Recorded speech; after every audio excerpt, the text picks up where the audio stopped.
back to another day at the massive kitchen reno.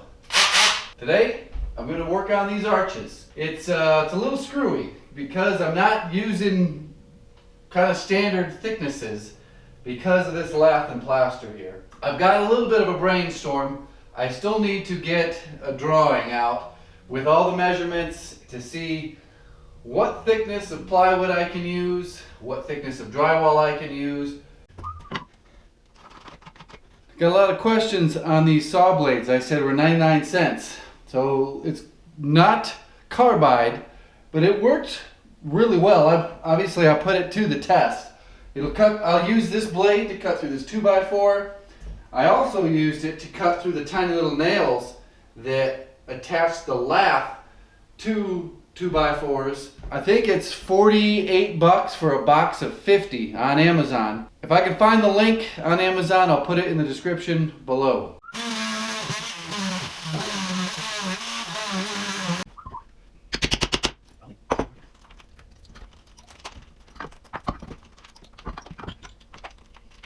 I'm going slow, I'm not weak. It's a controlled, slow pull.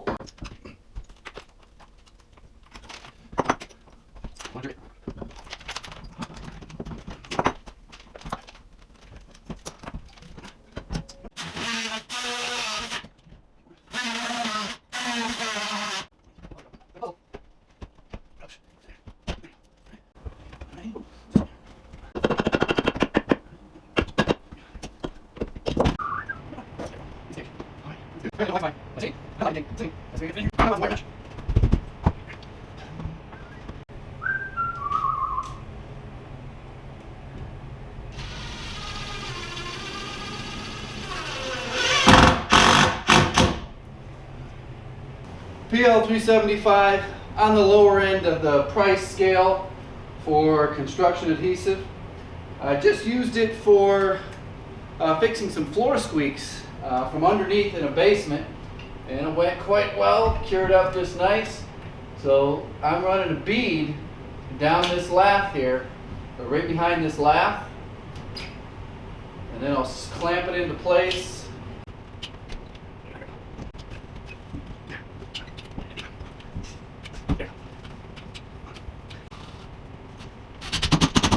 You see the glue squeezing out? That'll secure this lath. 94 inches.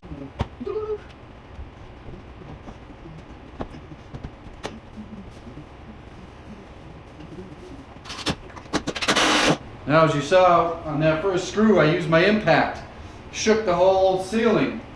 So I switched over to my contractor grade drill. Trigger! Yeah, yeah.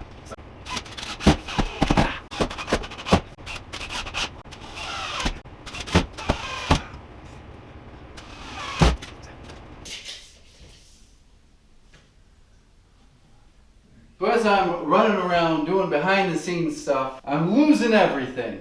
And I'm like, man, just go get your tool vest on. Sometimes I wear it, sometimes I don't wear it. I'm always losing this dang thing. Where the heck did my pencil go? These two things, oh, and the knife, because I'm cutting drywall. I'm always losing that. I'm like, just go to the trailer, get the dang tool vest on. So why did I choose this one as opposed to the other ones that are on the market?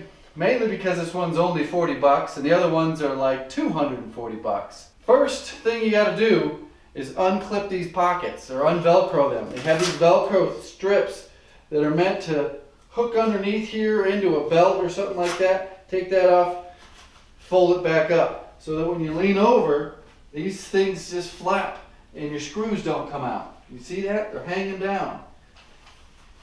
My 99-cent screwdrivers, this is a new one. I just picked up a batch the other day.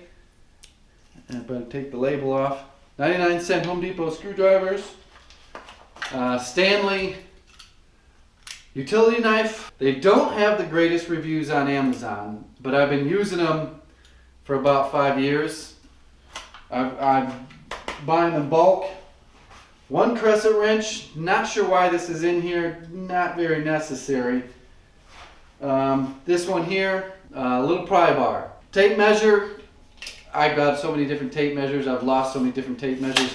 This one just happens to be a Stanley Power Lock. Kind of probably what your dad uses. And the magnet. The magnet's pretty good. It'll hold a pair of, what are these things, linements, screws, you name it. Now all this is a weight. Not that much weight, but it's weight. And you have to have your hammer on your back. There's no way to wear this thing comfortably without a counterweight. So I'm going to continue to wear this the rest of the day because the boss says I have to keep all my tools on me because I'm losing them and I'm running around acting like a maniac trying to find where I put my pencil. Another one thing that I keep losing is my chalk line, but that's out in the garage on a sheet of drywall. Link will be in the description for all this stuff.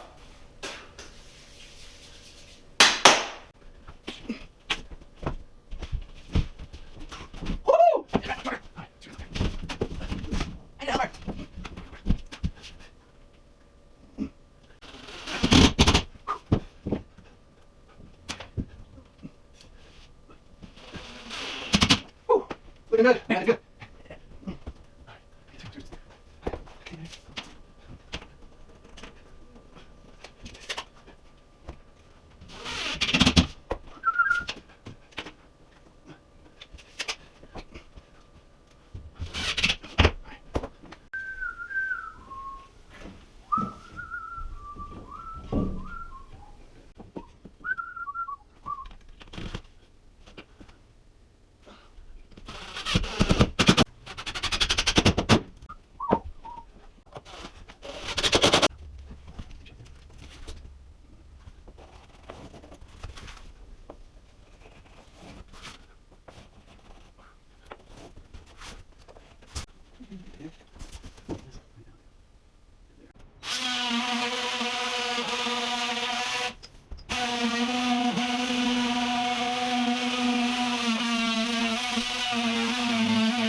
So the next stage is to put this piece on, just like I did that, just like this side over here.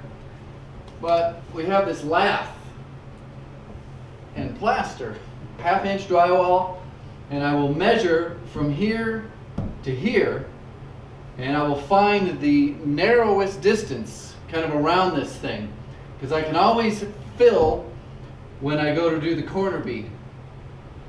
This whole thing will get mudded in. What I have to do is cut this lath, or cut a piece of lath out of a 2x4. Now we'll glue and staple it up to this wood here and the blocking I have on each side.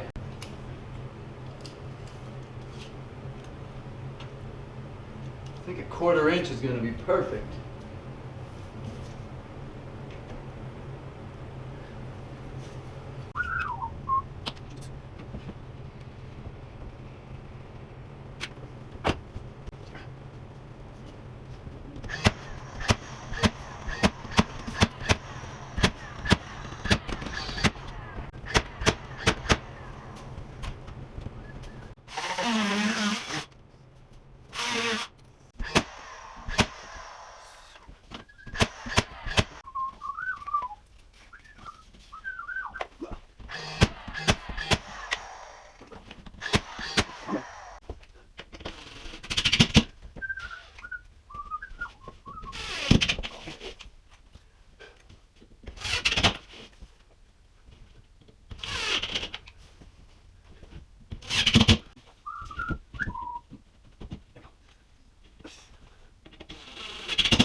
Would you look at that?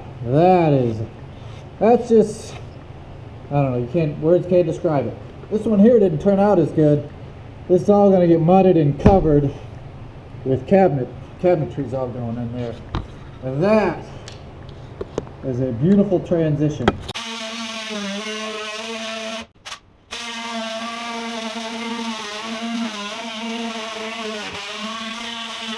This transition and this transition are just perfect. The other side, the kitchen side, is will need a little bit of tuning, but this here is just, it's just so perfect.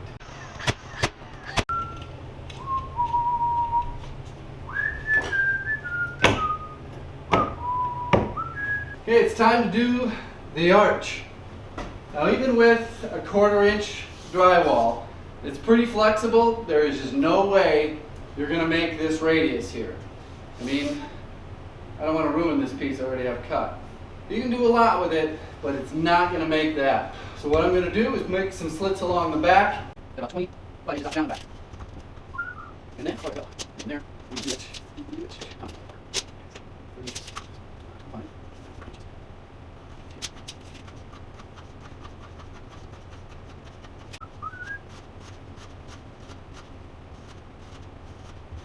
let me take it across.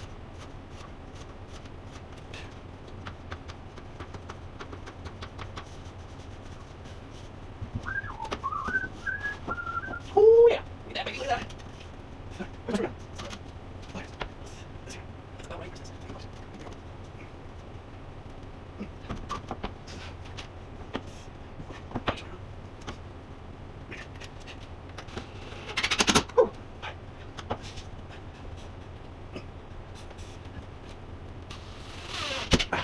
That's all we're done. It's so pretty good. I love this. Man, that look good. Well, if you want to hold it in place.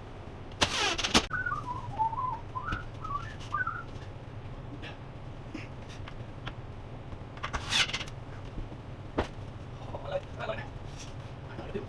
Please.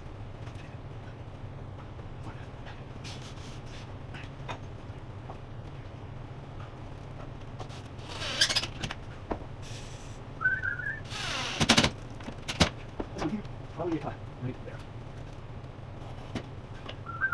All right, that's okay. This is the end of the episode. The next episode, I get into the corner bead, the mud, and well, I don't want to do that at the end of the video because most people have left by now. Look for that at the beginning of the next video. The flexible corner bead, how I attach it. I'm only going to finish down to around here because this whole area here, the countertop's got to come out to do it. So we'll get it finished down to here, all the way up. We'll get some tape on here. We'll pull out the screws, the fender washers, and just get this wall tidied up. We're not going to take it to 100% completion because there's larger priority items to tackle. But just getting this finished to a finished state, it helps keep me going. It says, wow, look at that. This is one of the biggest unknowns of this entire kitchen remodel, and there are no more unknowns. Everything is straightforward drywall finishing from here on out. Last thing, if you haven't gone over to the Handyman business channel, it may be my main channel before too long. It's going really well. The topics of discussion are anything to do with home improvement. The industry, the market, pricing, contractors, where to find a contractor. Most of the conversation is with people who are doing the work, but there's a lot of homeowners coming in that say, hey, this is why we do this, or when you say this, we receive it as that. Most of the comments are literally paragraphs, and there's more comments on those videos than there are in these videos. It's a very interesting discussion. That link will be in the description, as well as the tool vest, a couple of these tools, and if I can still find it, those saw blades. Goodbye.